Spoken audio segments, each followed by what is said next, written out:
करूंगा इनकी बहादुरी को, बहनों की, क्योंकि आमतौर पर जो नारी शक्ति है वो इतनी बाहर नहीं आती। हमारे लोग झिझक करते हैं, लेकिन इतना ज़्यादा तंग होंगे ये लोग उस क्षेत्र में कि इनको बाहर आना पड़ा। ये काम इनका नहीं है, ये काम है पुलिस का।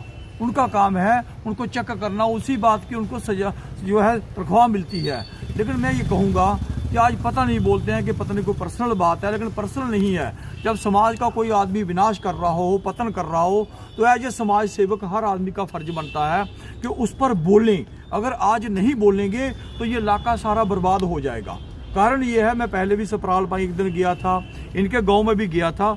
वहाँ मैं कहूँगा कि एक जैसे ट्रैफिक होती है ना, लगी हुई, जैसे हम कहते हैं गाड़ियों का एक भरपूर जैसे जाम है, उस टाइप का जो पोजीशन बन जाती है चिट्टे वालों की, वहाँ भी है। जो साथ में डेरे हैं वो सप्लाई करते हैं, लेने वाले ग्राहक आ जाते हैं और ये लोग सफ़र करते हैं। क्योंकि जब चिट्टा किसी ने खा लिया, पी लिया, ठीक है ना, तो उसके बाद उसको होश नहीं रहती कौन माँ है, कौन बहन है, किसके घर में चोरी करनी है। आप देखिए कि चोरों की जो चोरी करने की मिकदार है वो लगभग मुझे लगता है 1.5-2 साल में इतनी ज़्यादा बढ़ गई है कि मेरे मोहल्ले में ही 4-5 चोरियां हो गई हैं 1 महीने में। तो ये कारण क्या है कि उस आदमी को जब चिट्टे का उसने नशा पूरा करना है, जब ये क्या करते हैं लोग कि एडिक्ट कराते हैं आदमी को, जब एडिक्ट हो गया तो उसके बाद वो उस नशे पूरा करने के लिए चोरियां करेगा। तो यही होता है कि कड़ियाँ होती है, ये कहूँगा। तो मैं कहूँगा कि जिनका काम है वो सोए हुए हैं। मैं कहूँगा पुलिस के आदमी जो है, पुलिस का टोटली फेलियर है। मैं ये कहूँगा लोग कोई झिझकते हैं, मैं नहीं झिझकता इस चीज़ पर कि ये टोटली पुलिस का फेलियर है, चाहे ये चिट्टा हो, चाहे ये चोरियाँ हो, जो भी हो। और ये कहूँगा डीजी साहब को, बहुत अच्छे ईमानदार ऑफिसर है डीजी साहब, लेकिन मैं फिर बार बार रिपीट कर रहा हूँ आईजी साहब। लेकिन यह है कि नीचे जो उनकी ईमानदारी का असर है वो नहीं दिख रहा, नीचे लूट मची हुई है। मैं ये कहूँगा है, हालांकि विषय से थोड़ा सा हट रहा हूँ, आप मायने देख लीजिए, हमारे पास में है कल 30 और 35 फुट के हिसाब से जो है वो रेत बिका है यहाँ रावी में है। सारी बहनें पर्चियाँ ली जाती हैं कहाँ से, बिलावर से हैं। यहाँ से खुदाई कहाँ होती है, यहाँ पे है ना। हमको पता है, आम आदमी को पता है, लेकिन जो माइनिंग विभाग, पुलिस विभाग जो कलेक्शन मिलकर कर रहे हैं उनको किसी को भी नहीं पता, क्योंकि करोड़ों रुपए की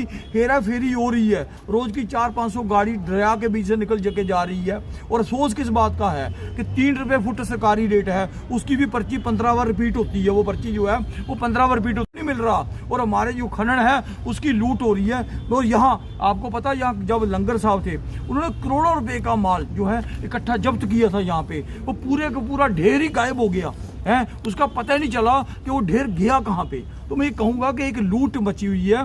ये लिखे बेरोक ये लोग हैं, इनको पता कि सेटिंग है हमारी। ये जो बड़े बड़े ऑफिसर हैं, उनके जो दलाल हैं, बड़े बड़े जो माइनिंग वाले, जो चिट्टे वाले, उनके घरों में आते जाते हैं। जो दलाल लोग हैं, माइनिंग का काम करते हैं, वो पुलिस के चीफ गेस्ट होते हैं। जब को पुलिस का कोई बड़ा अफसर आता है तो दलालों को पहले बुलाया जाता है, उनको चीफ गेस्ट बुलाया जाता है, रोज उनको जूस पिलाया जाता है। तो जब ये स्थिति होगी तो एक आम नागरिक की क्या हालत होगी, उस पर कौन ध्यान देगा। तो मैं ये कहूँगा कि डीजी साहब को और एलजी साहब को इस पर संज्ञान लेना पड़ेगा, नहीं तो समाज जो है जिसके लिए हम ये सारा कुछ कर रहे हैं वही बर्बाद हो जाएगा। प्रधान साहब, हम बात करें जो पुलिस का काम है चिट्टे वालों को या नशे वालों को पकड़ना, पर लोग पकड़ कर भी पुलिस के वाले करे, फिर भी अगर कोई कार्रवाई नहीं होती है। मैंने वही तो बस सरपंच साहब ने बोला, मेरी बहन ने भी बोला, इनका काम थोड़ी है। वो लोग जो है क्रिमिनल माइंडसेट के लोग होते हैं, ठीक है ना।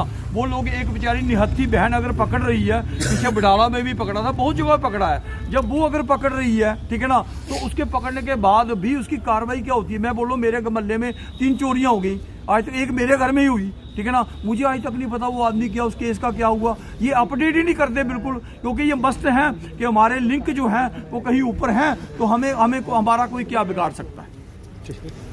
केड़ी जगह तो संजुआ बचवाल दस के केस समस्या है। हाँ जी सर, बिल्कुल साढ़े उधर चिट्टे की ज्यादा मतलब कि व्यापार चला है। अस 3.5 महीने हुई है, अस इन्ने ज्यादा परेशान होइए। 8 दिन हुई अस लेडीज ने नाका लाए, साड़ी कोई समस्या हल नहीं हो रही सर।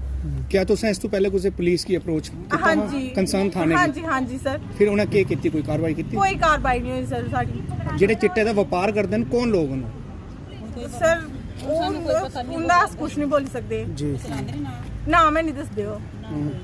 कितनी देर हुई इधर चिट्टा बिकदे? 3.5 महीने हुई है। तो बाहरों लोग आंदे या? हाँ जी सर, बाहरों आंदे, पठानकोट, कोई मतलब कि कोई अमृतसर, कोई कुते दा, अपने लोकल भी बड़े सारे आंदे। हीरानगर दयाल चक दो भी बड़े ज्यादा आ रहे।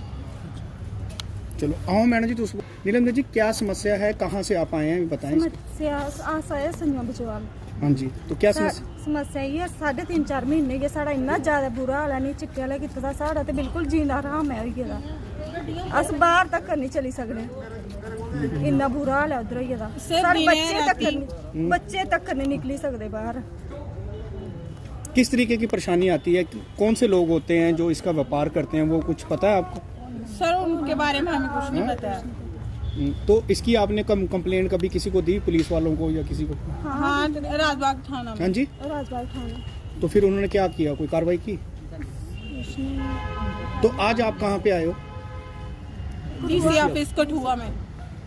बोलो ना मैडम। वीना देवी जी, तुस कुत्थों आए हो? संजो बचवाल दा। अच्छा, की समस्या लेके आए हो आज? समस्या जी ये है कि सानू बड़े परेशान हैं, साढ़े छिड़के कंडे घर हैं, बिल्कुल दिन रात 100 200 आदमी टपदा है। सन असें पुलिस भी आख्या, जेडे अस फड़ने मारी उन्हें फड़ने बड़ी मुश्किल कन्नै, ओह् गड्डियां भी मोए उप्पर चाड़ी ओड़दे। कौन लोग जेडे औंदे मोए ओह् सानू केह् पता कुद्धरा दा आवा दे। चिट्टे दा व्यापार चिट्टे आह्ला व्यापार चला दा उद्धर।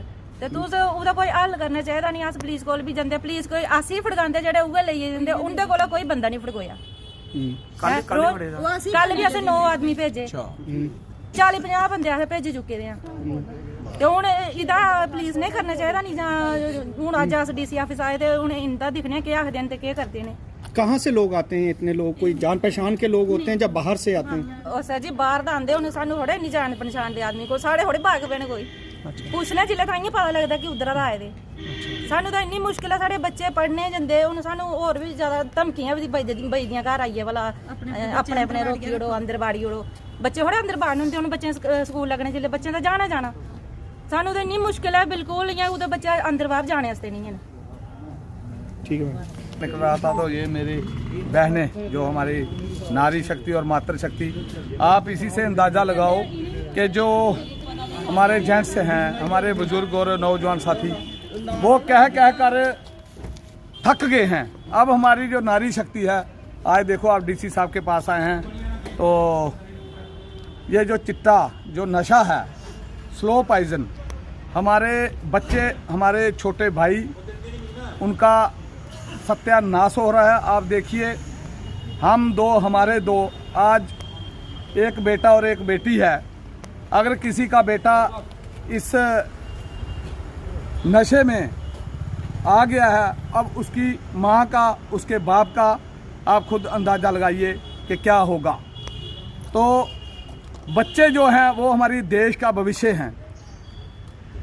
तो मैं एसएसपी साहब शिवदीप सिंह जमवाल जी से कहना चाहता हूं कि बाकी के काम छोड़िए, चिट्टे की तरफ ध्यान दीजिए।